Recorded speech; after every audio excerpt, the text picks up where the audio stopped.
एक चीज और होती है कि जो वाइफ है ना, वो देख लेती है कि मेरा हस्बैंड चीटिंग कर रहा है, उसके पास फोटोज भी होती हैं, प्रूफ भी होता है, लेकिन वो क्या करती है ना, घर में ना पहेली पहेली खेलती है। मतलब नाराज रहेगी, बात नहीं करेगी और अवॉइड करेगी, इग्नोर करेगी पति को, पूछेगा भी तो उसको ना इन डैट बोलेगी कि तुमने धोखा दे दिया, तुम बदल गए हो, तुम इस तरह से चीटिंग कर रहे हो, ये वो, लेकिन वो प्रूफ नहीं दिखाएगी। मतलब हम देखने वाले भी ना इतने इरिटेट हो जाते हैं कि अबे तेरे फोन में प्रूफ है, दिखा फोटोज को, दिखा वीडियोज को, इतनी सारी क्यों पहेलियां बुझा रही है। लेकिन नहीं, पता नहीं कैसे स्क्रिप्ट राइटर है भाई, चाइनीज स्क्रिप्ट राइटर, सुधर जाओ।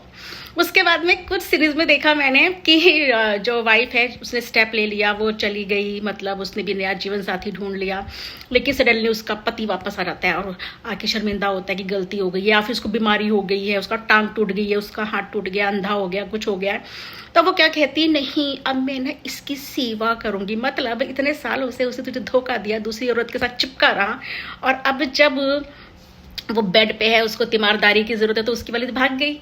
ठीक है, अब तो उसकी आया बनकर, नौकरानी बनकर सेवा करेगी। कैसी सेवा है ये, मतलब हद होती है, ये हद होती है। इतना ही सेवा करने का तो नर्स रख दे, पैसे दे दे, कुछ चैरिटी कर दे, हाँ वो होती है सेवा। ये कौन है जिसे तेरे दिल को ठेस पहुंचाओ, तेरे बच्चों को छोड़ दिया हो तो उसकी सेवा कर रही है। तो कैसा स्क्रिप्ट राइटर है भाई। और पता है क्या होता है, यहाँ पे जो प्यार है ना पति का सच्चा, वो बाहर वाली से ही है। क्योंकि जब तक ऐश करनी थी, हाथ पैर सही सलामत थे, खूब मस्ती की, हाथ पैर टूट गए, बीमारी आ गई, तो उसको बोला तू सेफ रह, मेरी बीवी है ना, ये तो है गधी, करेगी मेरी सेवा, ठीक हो जाऊंगा ना फिर आऊंगा। यही लॉजिक होता है इसके अंदर, समझो इसको।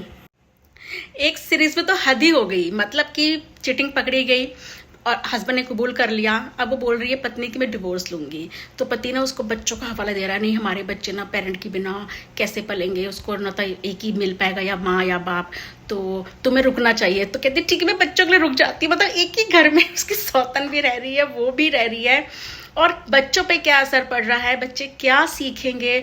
और दूसरी बात, जो बच्चे हैं ना वो भी फादर की तरफ, मतलब अगर माँ डिवोर्स लेने के बाद में अफेयर हो जाए किसी से, वो अपना नया जीवन शुरू करना चाहिए, तो बच्चे स्ट्रेस में, डिप्रेशन में, बाप चाहे 4 रख ले। मतलब यही सोसाइटी है, पति की 100 गलतियां माफ, आदमी की 100 गलतियां माफ, लेकिन औरत अपनी नई जिंदगी शुरू नहीं कर सकती है। So Chinese script writer, Korean script writer, Korean में तो थोड़ा कम है, लेकिन चाइना में तो भरे पड़े ऐसे सीरीज जिसमें एक्स्ट्रा मैरिटल को समझो कि एक तरह से बोलते ना सोसाइटी की एक वो मिल गई है, अप्रूवल मिल गई है कि हाँ भाई कर लो। बीवी तो खैर होती ही है तुम्हारी नौकरानी बनने के लिए। तो change your mind set Chinese ladies.